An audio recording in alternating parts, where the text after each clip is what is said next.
If you're like most buyers and sellers, you're curious about the people you work with to help you find a home or sell a house. So I thought I'd take just a moment and give you a little background with us, our company. You know, as a kid growing up here in Myrtle Beach, we moved here in 1982. I was 10 years old. Yes, that's how old I am. So from 10 years old, I watched my father, Gary, sell real estate in Myrtle Beach. And he did that all throughout the 80s. And then late 80s, my dad becomes a real estate trainer. Most people don't know this. He traveled all over the country teaching real estate professionals how to be better salespeople. Okay, so he was a real estate sales trainer. So imagine watching him sell real estate, then train people how to sell all the way into college. He did that for his whole career. And so going into college, I got my license around 1991 and then came back after graduating college and doing a 3-year hiatus on the West Coast, got into real estate in 1997. So it's all I've ever done professionally besides waiting tables and bussing tables as a kid here in Myrtle Beach. You know,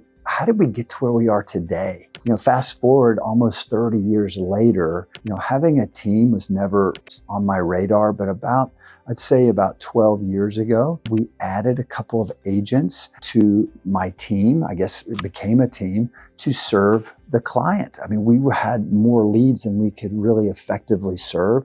And so it was never this grand vision to make this big company. We just organically kind of grew. Now, one thing to mention, and I think it matters for you if you're looking on interviewing agents, is we owned a Remax franchise for about 5.5 years, my wife and I.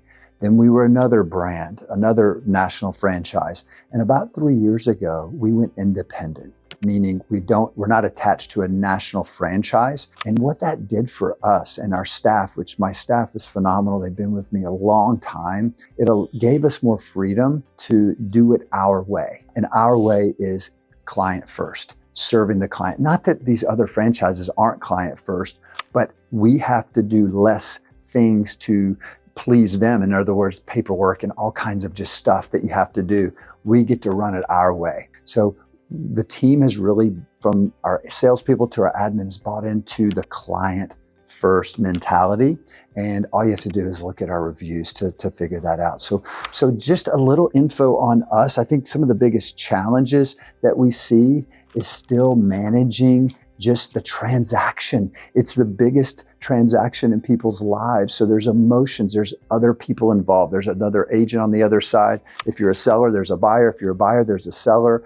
And, you know, our job is to be the calming influence inside of the transaction. I think our agents and our staff during the process do a wonderful job of being that calming influence. I think that's critical. Best part of my job, I mean, obviously for me doing this almost 30 years, I put in the work early. I still work hard, but it's just been a pleasure seeing repeat business that I'm able to do now, just able to help people time and time again and their children or their cousins or their family. The other part is being able to be a mentor to my agents, to serve them and coach them and to see results that they're getting from that. Where we'll go from here, we're just going to keep doing the same thing we're doing. I grew up here in Myrtle Beach. I'm not going anywhere. My wife's from Conway. So I think just having longevity in this business alone is a great thing. It's hard. It's a hard business. But I think just being here and being in the community is something we're just going to continue to do, Lord willing. So that's our story. I don't love talking about me, by the way. So thanks for watching. And if you want to talk about next steps for you in the real estate world, just reach out.